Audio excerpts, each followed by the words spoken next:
Hello, my name is Simon Xiao, and I'm the originator of the workshop Soft Skills for IT. I'm here to explain to you the basis for that workshop, and even if you decide or not decide to join us in the workshop, I think the following information is very useful for you as an individual and as an organization. Now, uh, you can see on the screen that I've asked a fundamental question that if you can choose only one thing that will improve your capabilities and your marketability, doesn't matter where you go, whatever your technical type of skill or the level of your skill, what is that one thing that is going to dramatically improve your marketability in the next few months, in the next few years, and perhaps in the next couple of decades? Yeah. It's a very important question to ask yourself and to have an answer to, because your marketability basically depends a lot on the effectiveness of your work in relationship to your employers and to your client's organization. Okay, now the thing which I'm really kind of focusing on here is that there are certain things that we need to have to be effective, irrespective of our technical capabilities. And I speak from somebody who's come from the business side as well as the technical side over the last 30 to 40 years. Okay? We all in the technological sphere have great tech skills, because otherwise we wouldn't be where we are at the moment, isn't it? We are good Java programmers, .NET programmers, whether it's Microsoft platform, IBM platform, open source, or any of those names that we attach to particular technology groups. We may be an engineer, we may be a software engineer, we may be a web developer. However, the number of things that we continually have to learn is increasing.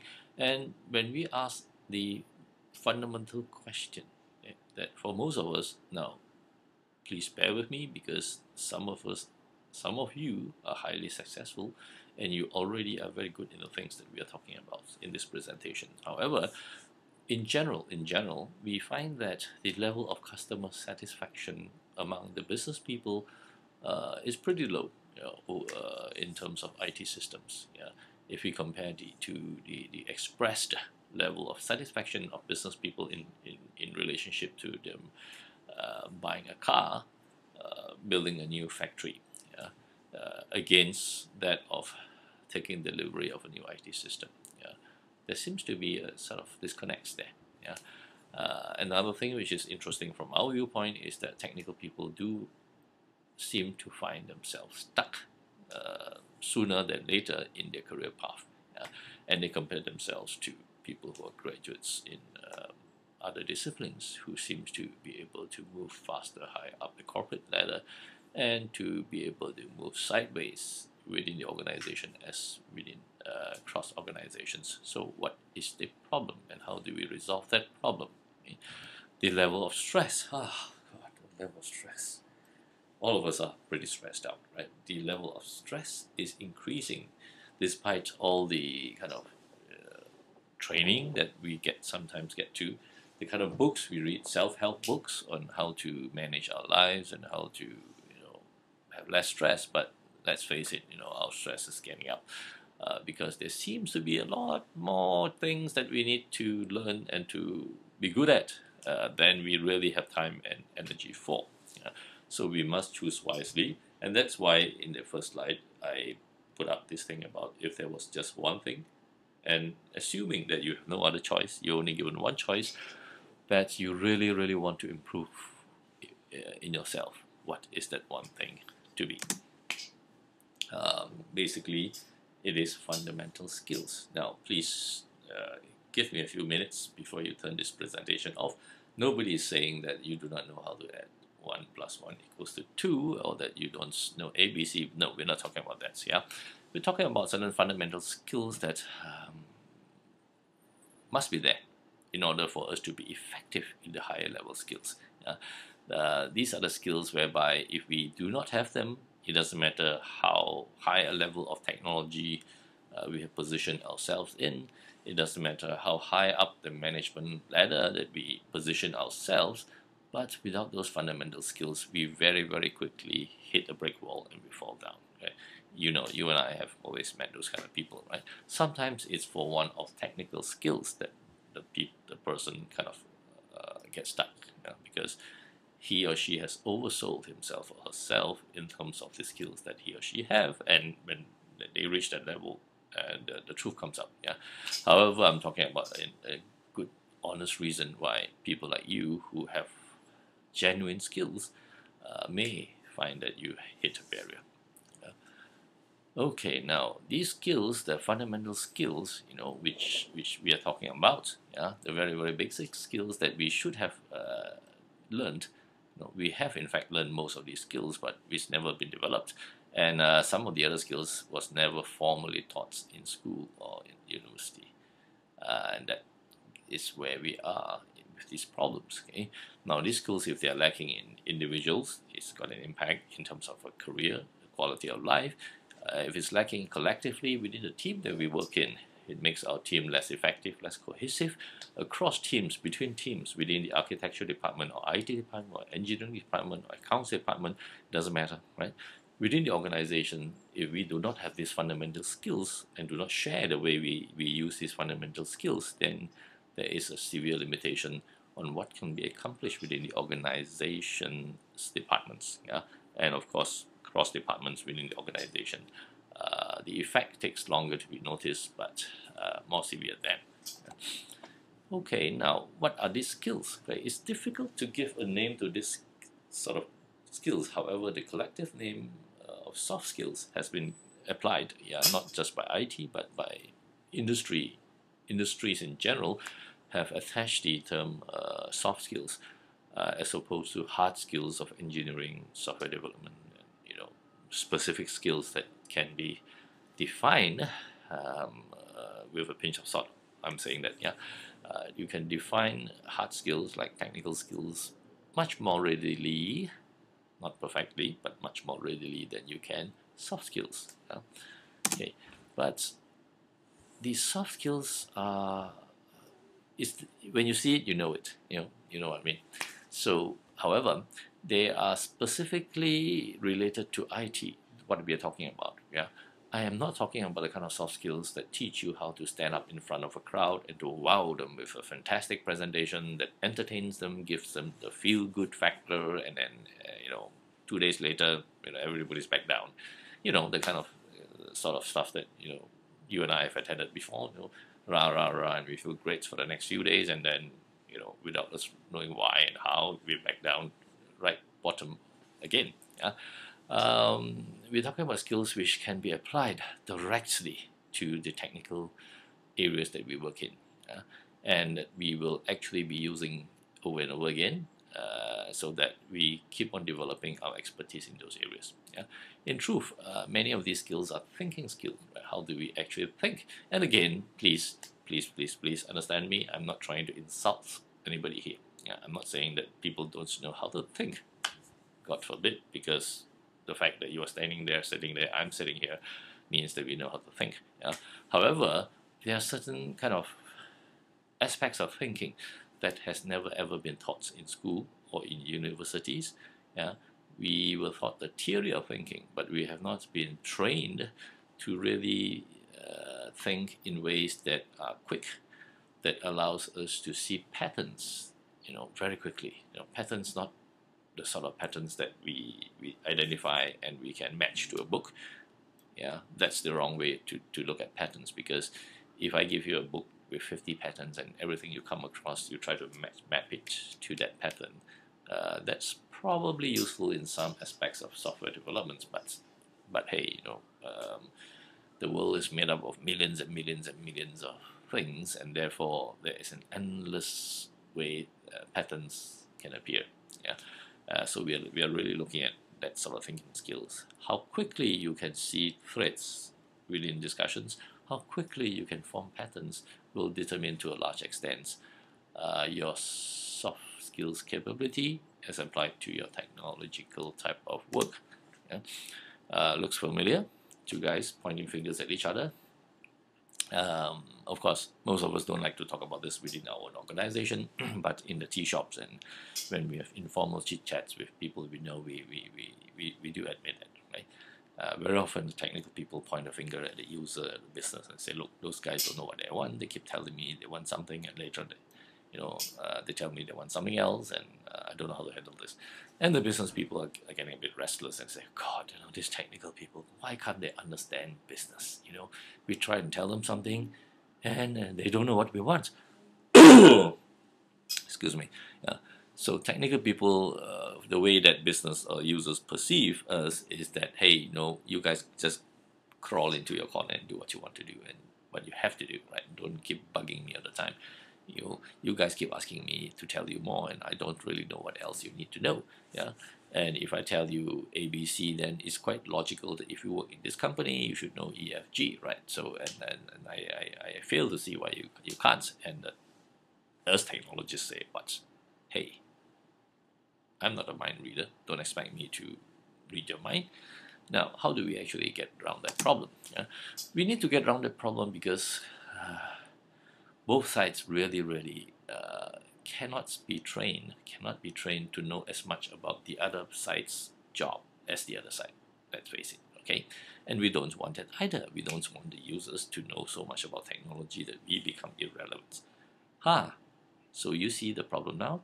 The business themselves do not want the technical people to know as much about the business as they themselves, the business people, know, because that's a threat to their livelihood. Okay? That's facts. So what we need then is a middle ground, right, where both parties can come together sensibly, have a sensible discussion for the benefit of the organization, for the client, whereby neither side feels threatened. And how is that possible? How is that possible? Okay? That is possible when both sides can see that the way of getting together, of sharing information, is going to create such a tremendous amount of new information, yeah, that we do not really have to share everything we know. We just have to share a little bit. You share a little bit, I share a little bit, and hey, suddenly you and I see 9 times more than what we could see in the past. That's great, right? Right? Are you willing to give up 10% of your knowledge to share that? You're not going to lose it, you're going to share it, right? With others, in order to gain 10 times as much information or knowledge as the ones you've given out. Think about it, yeah. So, think about it. And I think when you've done that, you will see that it is indeed the right way for us to approach the issue. Okay. Well, this slide basically goes through, in a sort of humorous sort of way what I've been talking about, right? Now, what are some of the skills that you must have? Yeah, you need to have negotiation skills, because if you do not know how to negotiate with the business and the users and with other technical people, you're going to find life really miserable and boring, because you'll be always under the influence and the control of circumstances. Yeah, because you really need to do that. And please do not compare what I'm saying to some of the negotiation books that you may have read. The sort of negotiation that you are trying to pull a fast one, trying to have the upper hand. We're not talking about that, right? We're talking about negotiations where both parties are able to logically and rationally agree and come to terms with the fact that things has to be constrained in certain ways. That there are patterns. Remember, we talk about patterns that should be seen now rather than 6 months down the line, in order to save both sides a lot of pain and aggravation. Presentation skills, again, the way that we look at it from our side and from the way we do things, is that it is not standing there and talking. It is basically ways that you actually have to get information across, right? You communicate face to face, one to a crowd, maybe even a crowd to you, perhaps in terms of written communication, right? Report writing, as some people like to call it. But the way we do it here is that we integrate everything. We do not separate them out, but we show you how you can use them in separate aspects, right? The same skills that you will use for a presentation face to face will, to a certain extent, be used in your writing sort of presentations, yeah, and that makes it so much more efficient in terms of learning, right? You learn one thing and you can use it across the board in so many areas. Yeah. The bits in yellow, of course, are those which are less often seen in soft skills kind of syllabuses. Right? We talk about instant scoping skills. Right? Why do you need negotiation skills? Why do you need presentation skills? Why do you need to have interpersonal skills? Why? Because you need to very often do instant scoping throughout the projects. Right? Even before the project starts, you are asked to give a ballpark figure, right, in terms of money, resources, timeline, yeah, for a particular project you embark on. And without having that ability to kind of have rational ways of coming up with estimates, coming up with, you know, ballpark figures, then you really are setting yourself in for problems big time as the project progresses. Yeah.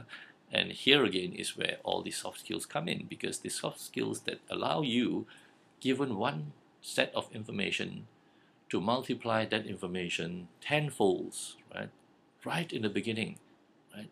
Sometimes within the first meeting that you have, right, when somebody tells you 2 facts, from those 2 facts, you will derive 20 other sets of information, and that is really impressive to the people that you talk to. Okay?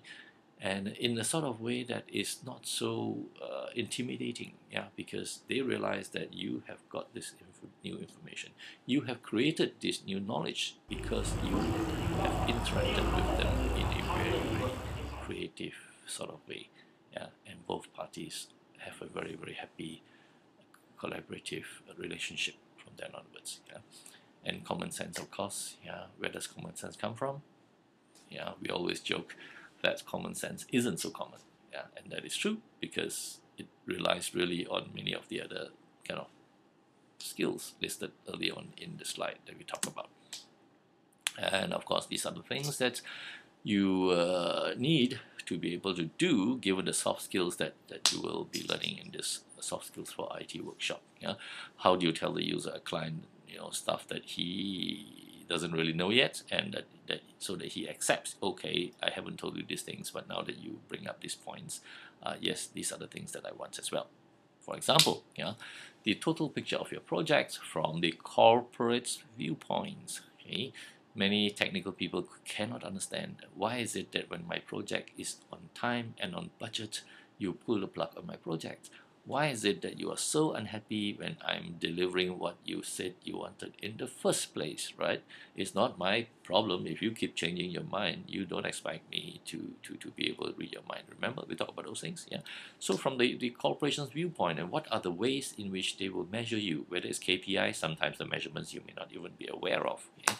And how do you need to keep the client and the top corporate management happy? Yeah, these, and not in terms of you know, some esoteric, some underhand sort of way, but in terms of the kind of pictures that you paint, realistic pictures based on reality that you actually provide for them. Yeah. Business concepts, you know, most of these business concepts, I guess, that you would have learned in your college, university. Except that, of course, you know, you haven't used them, you've forgotten about it. And why haven't you used them? Well, truth be told, many of these things we learn in university and college, we never ever use that in the rest of our lives. But why not? You know, some of them are useful, perhaps not in the way which is listed in the textbook. Yeah, but tweaked, some of them are extremely useful, you know, in terms of our jobs and in the rest of our lives. Okay. Now, the soft skills are important to organizations and to individuals. Why is that? Because the organizations, as long as the soft skills are seamlessly incorporated into your job tasks, okay, that determines the ability of the organization to move flexibly, quickly towards its corporate objectives, right, and to have changes in strategies and tactics as they move along in their business. You know? From your own point of view, from my own point of view, okay, improving the soft skills that I have, improving the soft skills that you have from your point of view, okay, will determine your success in your future. Because let's face it, you know, there are 2 skills you still need to keep on picking up technical skills. Remember, yeah, I'm not talking about dropping those things. However, as you pick up technical skills, don't forget, right, that more than 50% of your success is attributable to soft skills. Yeah?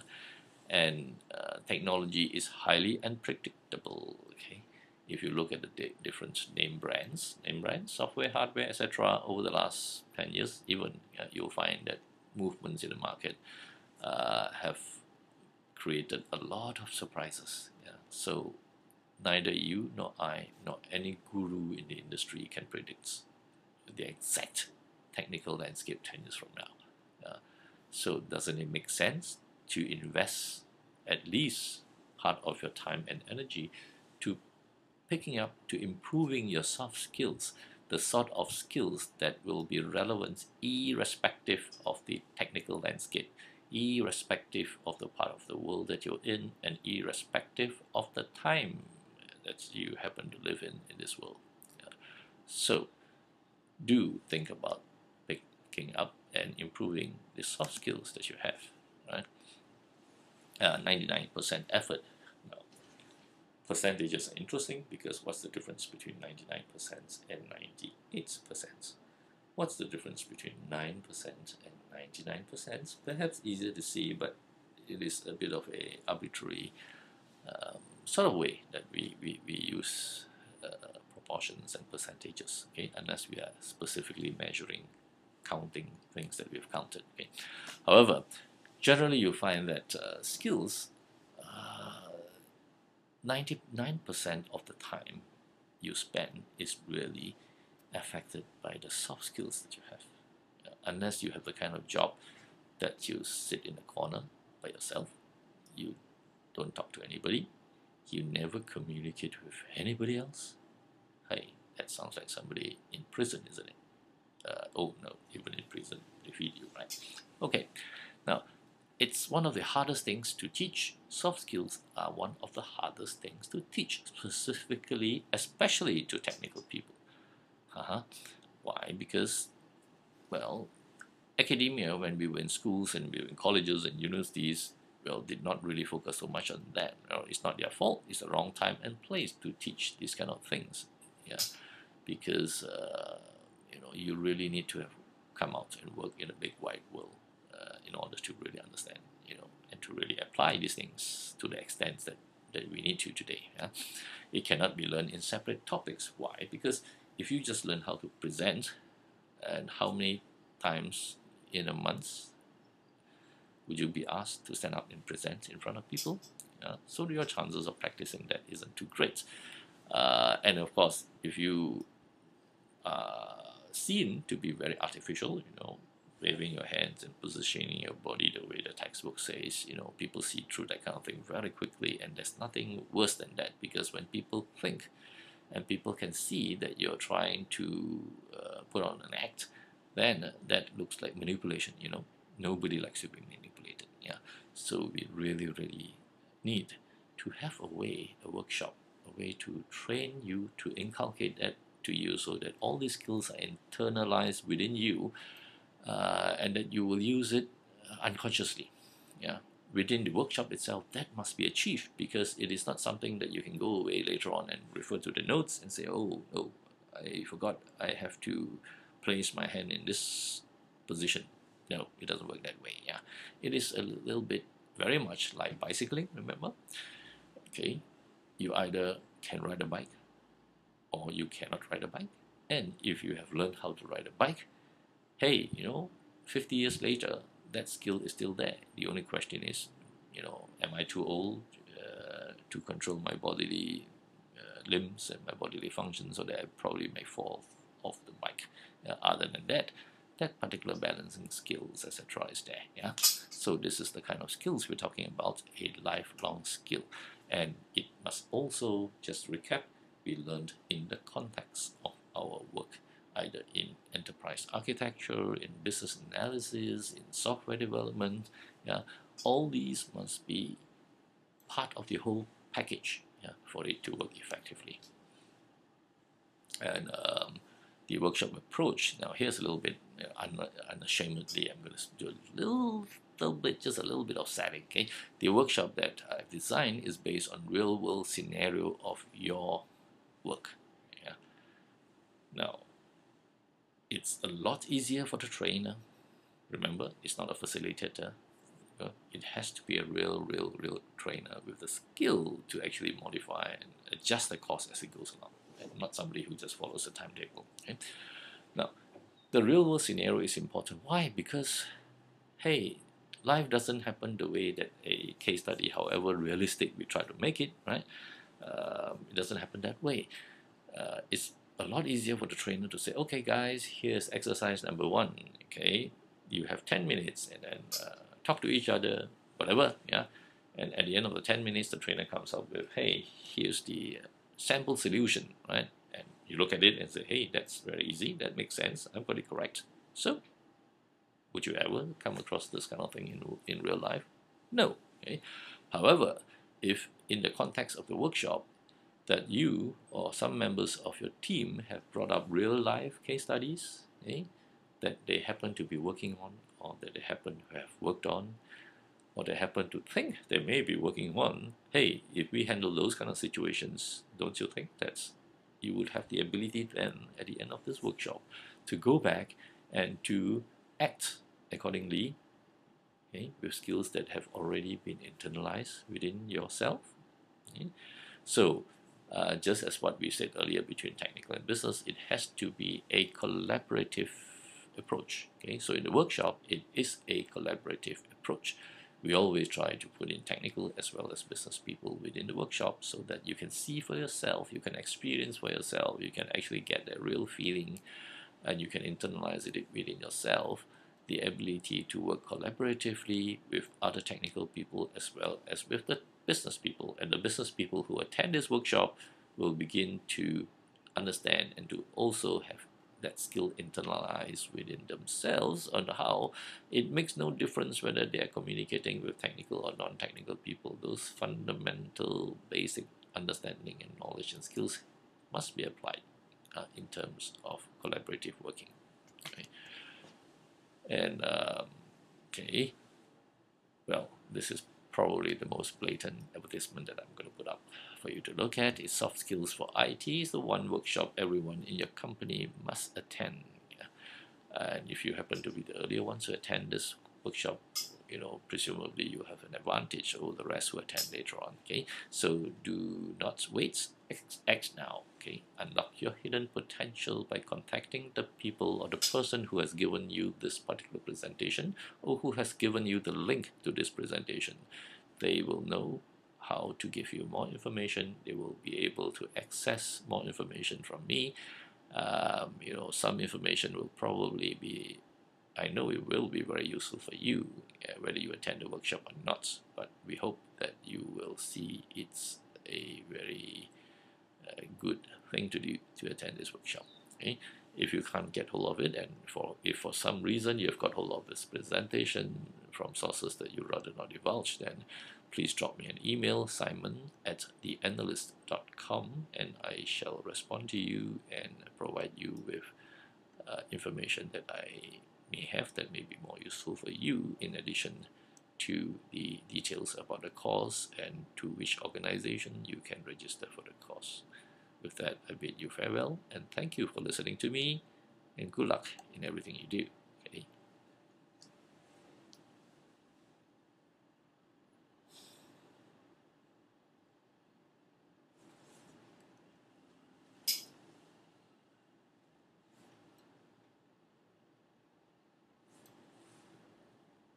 Bye bye.